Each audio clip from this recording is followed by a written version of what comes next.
प्यारे स्टूडेंट्स, अस्सलाम वालेकुम। I am Ali Hasan and I will teach you chemistry subject and welcome to my YouTube channel chemistry with Ali Hasan. तो 12th class के जो मेरे होनहार स्टूडेंट्स हैं, बताएं आप लोगों की तैयारी कैसे जा रही है, क्योंकि आज 24 अप्रैल तो हो चुकी है। तो इट मीन्स आपके पास सिर्फ 4 to 5 डेज में पीछे रह गए हैं। और ये जो एग्ज़ाम्स हैं ये तो आपके सर के ऊपर जो है ना तलवार बन के जो है इस टाइम लटक रहे हैं। और यकीनन इन दिनों के अंदर जो है बच्चे उन्होंने पढ़ना भी स्टार्ट कर दिया होगा, स्पेशली वो बच्चे जो पूरा साल नहीं पढ़ते। और कुछ अभी वो भी शहजादे और शहजादियाँ होंगी जो सिर्फ एग्ज़ाम नाइट को पढ़ते हैं या बुक्स को जो है वो टच करने का शर्फ जो है वो बख्शते हैं एग्ज़ाम नाइट पे।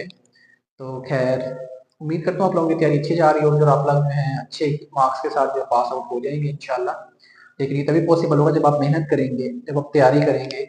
ऐसा नहीं है कोई मैजिक स्टिक आप घुमाएं या वन नाइट के अंदर कोई फूंक शूंक आप जो है कोई आपके ऊपर फूंक मारे या खुद कोई ऐसे पढ़ के अपने ऊपर फूंक मारे कि आप पास हो जाए।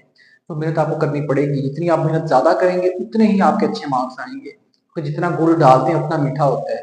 तो एक वो बच्चा जिसने पूरा साल तैयारी की है और एक वो बच्चा जिसने लास्ट डे की तैयारी की है, इट मीन उसकी मेहनत में, उसके टाइम में जमीन आसमान का फर्क है। तो मार्क्स उसके हिसाब से ही आती हैं। सो इट्स बेटर अभी भी टाइम नहीं कि अभी भी आपके पास दिन है, इन दिनों को जो है उसको आप अच्छे तरीके से यूज करें और पढ़ना स्टार्ट करें।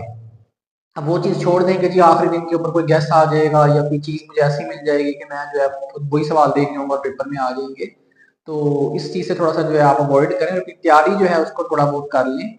नो डाउट आखिरी नाइट के ऊपर, आखिरी दिन के ऊपर गेस्ट भी आ रहे होते हैं डिफरेंट टाइप्स के जो हैं, तो वो भी अपनी जगह ठीक है। लेकिन वो गेस्ट भी आप तभी जो है वो प्रिपेयर कर सकते हैं जब आपने पहले वो चीजें याद की हुई। एक नाइट के अंदर जो है आप 85 मार्क्स का पेपर पूरा याद ही नहीं कर सकते। तो तैयारी को लेकर जो है वो सीरियस हो जाए। बाकी खैर आज हम जो है वो चैप्टर नंबर जो है आपके पास 5 हेलोजेंस एंड नोबल गैसेस, उसके कुछ मोस्ट वांटेड शॉर्ट क्वेश्चन जो है आप लोगों के लिए लेके आए, उनको अंडरस्टैंड करने की कोशिश करते हैं। तो पहला जो क्वेश्चन बेटा जी मैंने यहाँ पर राइट किया है वो है पर क्लोरिक एसिड। आगे मैंने फॉर्मूला भी लिख दिया है HClO4। Perchloric acid is a stronger acid than chloric acid. इसका फॉर्मूला होता है HClO3y। कहता है ये जो HClO4 है ये स्ट्रॉन्ग एसिड है एज कंपेयर टू HClO3। पहले तो आप ये बात समझ लें स्ट्रॉन्ग एसिड क्या होता है। ऐसा एसिड जो आसानी से H दे दे उसे हम स्ट्रॉन्ग एसिड कहते हैं, जो मुश्किल से दे या बिल्कुल ना दे उसको हम वीक एसिड कहते हैं।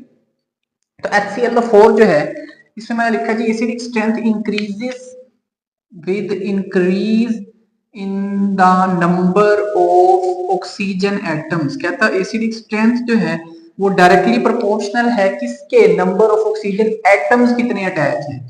अगर हम HClO4 को देखें तो उसके साथ बेटा 4 ऑक्सीजन के एटम्स अटैच हैं।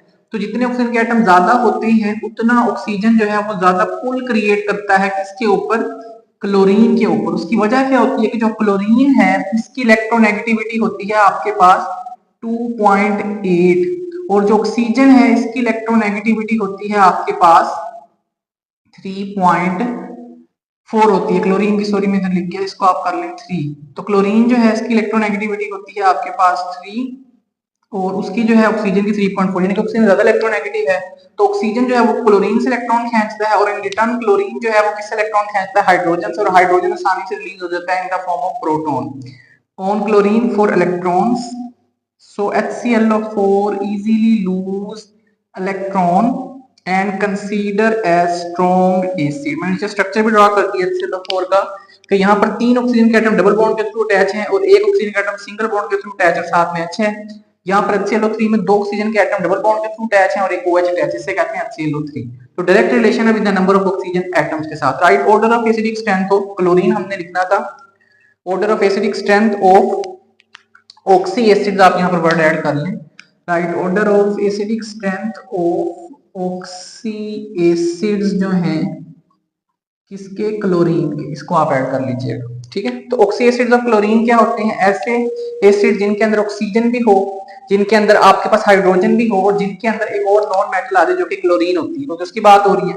तो ऑर्डर क्या बनेगा, सबसे ज्यादा HClO4 ज्यादा स्ट्रॉन्ग एसिड है, फिर HClO3, फिर HClO2 और फिर HClO। अब ये क्यों ज्यादा स्ट्रॉन्ग एसिड है, क्योंकि यहाँ पर आपने देखना है कि हम ऊपर क्वेश्चन भी बता रहे हैं कि acidic strength directly proportional number of oxygen atoms है। यहाँ 4 अटैच हैं, यहाँ 3 है, यहाँ 2 है और यहाँ 1 है। तो जहां नंबर ऑफ ऑक्सीजन एटम ज्यादा अटैच होंगे वहां एसिडिक स्ट्रेंथ भी ज्यादा होगी।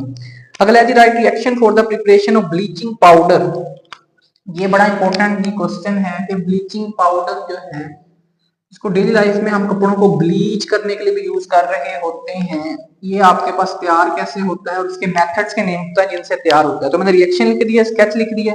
क्लोरीन का रिएक्शन कराएंगे स्लेक्ट लाइम से। अब इसको देखें जी, क्लोरीन का फॉर्मूला क्या होता है, Cl2। इसका रिएक्शन करवाएंगे स्लेक्ट लाइम। स्लेक्ट लाइम कहते हैं कैल्शियम हाइड्रोक्साइड को। ये कैसे बनता है, जब आप कैल्शियम ऑक्साइड या कोई लाइम का रिएक्शन कराते हैं पानी से तो ये स्लेक्ट लाइम जो है ये बन जाता है और इसके नतीजे में क्या बन जाएगा, ब्लीचिंग पाउडर। उसका फॉर्मूला क्या होता है, CaOCl और यहाँ क्या आ जाता है Cl। इसे कहते हैं कैल्शियम हाइपोक्लोराइड भी कहते हैं। तो ये आपके पास क्या बन जाता है जी, ब्लीचिंग पाउडर। तो इजी सा रिएक्शन है कि क्लोरीन का रिएक्शन जब आप करवाएंगे स्लेक्ट लाइम के साथ तो क्या बन जाएगा, ब्लीचिंग पाउडर। और मेथड्स के नाम है जी, एक हेसन-क्लेवर्स मेथड होता है और एक बेकमैन्स मेथड होता है। हेसन-क्लेवर्स मेथड ओल्ड मेथड था, अब जो मॉडर्न मेथड आजकल यूज हो रहा है ब्लीचिंग पाउडर बनाने के लिए वो बेकमैन्स मेथड है। अगला जी कि use of bleaching powder use कहाँ होता है जी, यूज एज अ डिसइंफेक्टेंट के तौर पर यूज होता है। इसे हम जेरासीन कश भी कहते हैं, disinfectant. Use for the sterilization of water, पानी की स्टेरिलाइजेशन के लिए यूज हो रहा होता है। For the manufacturing of chloroform, और केमिकल के अंदर जो है इससे क्लोरोफॉर्म ClCl3 जो है उसको भी बनाया जाता है। What do you know about available chlorine, ये बड़ा इंपॉर्टेंट शॉट है जी। If excess of an acid is added to bleaching powder, ठीक है, क्लोरीन इज गिवन आउट, तो क्लोरीन वहां से क्या हो जाएगी, क्लोरीन गैस वहां से क्या हो जाएगी, रिलीज हो जाएगी। Chlorine is given out, amount of Cl2 या क्लोरीन सेट फ्री जो निकलेगी वहां से उसे हम कहते हैं अवेलेबल क्लोरीन। अब वो क्या कहता है कि जब भी आप किसी एसिड का, चाहे वो एसिड स्ट्रॉन्ग हो या वीक हो, जैसे यहाँ पर H2SO4 का रिएक्शन ब्लीचिंग पाउडर से करवाएंगे CaOCl2 से, तो आपके पास क्या बनेगी, क्लोरीन रिलीज हो। इस क्लोरीन को हम क्या कहते हैं, अवेलेबल क्लोरीन कहते हैं। रिएक्शन को थोड़ा समझ लें कि बेटा जी कैल्शियम जो है ये CaSO4 से मिलेगा तो क्या बन जाएगा, CaSO4, ठीक है। बाकी देखिए बेटा जी आपके पास है हाइड्रोजन H2, इस एक ऑक्सीजन से मिलेगा तो क्या बन जाएगा, H2O। और फिर ये देखें एंड में आपके पास क्या आ गई, ये क्लोरीन के 2 एटम बच गए, ये यहां से रिलीज हो जाएंगे in the form of Cl2 gas, और इसी को हम क्या कहते हैं, अवेलेबल क्लोरीन या फ्री क्लोरीन, जो इस रिएक्शन के नतीजे में यहां से निकलेगी। अब MCQ आता होता है MCAT के अंदर भी और बोर्ड के अंदर भी कि average percentage of available chlorine in bleaching powder कितनी होती है, 35 से 40%, यानी कि ब्लीचिंग पाउडर में 35 से 40% क्या होती है, क्लोरीन गैस होती है। आगे देखिए right reaction of bleaching powder with NH3 and H2SO4।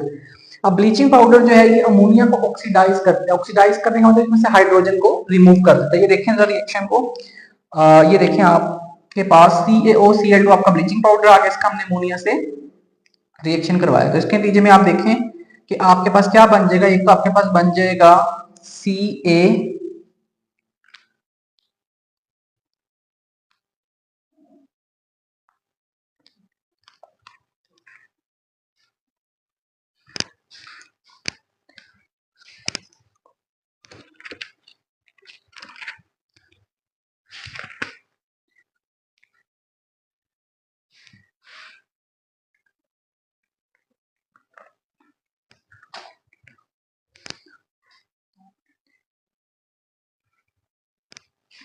अच्छा ये CaOCl2 है, ये अमोनिया के साथ जब रिएक्शन करेगा तो ये देखें इसमें से क्या निकलेगा आपके पास, Ca इस Cl2 से मिलेगा, क्या बन जाएगा CaCl2, ठीक हो गया। उसके बाद आपके पास बच जाएगा ये हाइड्रोजन जो है ये मिल जाएंगे इस ऑक्सीजन से, तो क्या बन जाएगा H2O, और साथ में नाइट्रोजन जो है वो यहाँ से रिलीज हो जाएगी in the form of nitrogen gas. तो ब्लीचिंग पाउडर जो है इसने अमोनिया को जो है वो ऑक्सीडाइज किया, यानी कि हाइड्रोजन को निकाल के नाइट्रोजन गैस में से बना दी। H2SO4 से जब रिएक्शन करेगा तो रिएक्शन हम ऊपर ही पढ़ा है कि कैल्शियम मिल जाएगा, SO4 से क्या बन जाएगा, CaSO4, ठीक हो गया। H2 जो है ये इस एक ऑक्सीजन एटम से मिल जाएगा, क्या बन जाएगा H2O,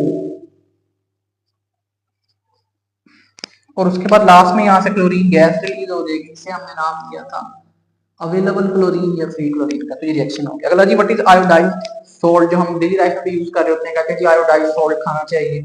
होता क्या है कि नॉर्मल सॉल्ट NaCl, उसमें जब 0.02% KI पोटेशियम आयोडाइड डाला जाता है तो आयोडाइज्ड सॉल्ट की फॉर्मेशन हो जाती है। आगे वो इसका फायदा बता रहा है कि diet with insufficient iodide ions, कहता है अगर आपकी डाइट के अंदर जो है वो आयोडाइड आयन जो है ये पूरी अमाउंट के अंदर मौजूद नहीं है, तो उससे आपका जो थायराइड ग्लैंड है वो इंलार्ज होने लग जाता है, जिससे बीमारी हो जाती है गोइटर की। कुछ लोगों के आपने देखा होगा यहाँ पे जगह है नेक, ये फूलना स्टार्ट हो जाती है, इसे कहते हैं गोइटर जो है, यानी कि थायराइड ग्लैंड जो है वो इंलार्ज होने लग जाते हैं। तो इसके लिए फिर हम क्या करते हैं, तो ensure presence of iodide ions in the diet, कि आयोडाइड आयंस जो हैं ये डाइट में मौजूद हो। हम आयोडाइज्ड टेबल सॉल्ट जो है उसको यूज करते हैं ताकि गोइटर की डिजीज से बचा जा सके। जी एप्लीकेशन ऑफ नोबल गैसेस कहाँ कहाँ यूज होती हैं, जी हीलियम, नियोन, आर्गोन, ये सारी नोबल गैसेस है। हीलियम कहाँ यूज होता है, ये देखिए आप वेदर बैलून्स के अंदर आपके पास यूज हो रहा होता है, वेल्डिंग के अंदर हीलियम गैस यूज हो रही होती है, और ट्रैफिक सिग्नल्स जो हैं, लाइट्स जो होती हैं रेड ग्रीन, आपके पास जो है लाइट्स हैं येलो है, तो उनमें जो कलर्स हैं उनके अंदर भी आपके पास ये बेसिकली हीलियम यूज होता है। Used as a cooling medium for nuclear reactors, nuclear reactors जहां पर न्यूक्लियर रिएक्शंस हो रहे हैं वहां पर लार्ज अमाउंट के अंदर हीट निकल रही होती है, न्यूक्लियर रिएक्टर को ठंडा होने के लिए, रखने के लिए, वो बस्ट ना हो, वहां पर भी इसको यूज किया जाता है। अगर आखिरी सवाल, why solubility of noble gases increase down the group, वो कहता है जी solubility increases with increase in the atomic number. जी पहली बात ध्यान में रखिए कि सोलबिलिटी तब इंक्रीज होगी, कब, जब एटॉमिक नंबर इंक्रीज हो जाएगा।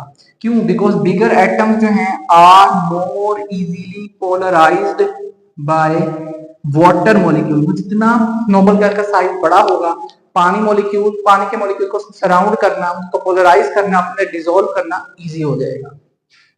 Give to use the bromine बताएं जी, ब्रोमीन कहाँ कहाँ यूज होता है, सिंपल से यूज है कि use as a fungicide, fungus को किल करने के लिए बेटा जी यूज होता है। और सिल्वर ब्रोमाइड जो है आपके पास is used in photography, silver bromide जो है फोटोग्राफी के अंदर यूज होता है। तो ये रहे चैप्टर नंबर 5 के इंपॉर्टेंट शॉर्ट क्वेश्चन। उम्मीद करता हूँ आपको ये क्वेश्चन समझ में आए होंगे और आप इनको तैयार भी करेंगे। Thank you so much.